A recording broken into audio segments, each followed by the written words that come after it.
Good afternoon. By the time you see this, Dr. John Asplund here in the new GAVC Center, which is behind the Northwoods Church on West Fremont Street, and used to be the Nair building. It used to be Alco, Bell Scott when I was a kid. So it's been a lot of things, but now it's the new GAVC building here. We're really excited. A lot of new space here that we're working through, and next fall we'll be ready to be in here all the time. Here on March 5th, 2021, talking about how school's gone so far with all the students back, or those that want to be back. It's really gone very well.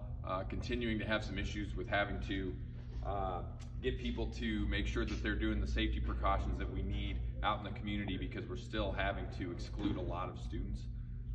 I believe we're over 300 students now that we've had to ask to go home because of getting close contacts out in the community. Once again, it has not happened at school one time. We've not been the source of any of those, but we really need to encourage people still to be using the mask at all times, washing your hands, doing everything you need to do to stay safe. Finally, we sent out something yesterday for fourth term, which will be at the end of the month. We've asked people to fill that out only if you plan to have your students being remote.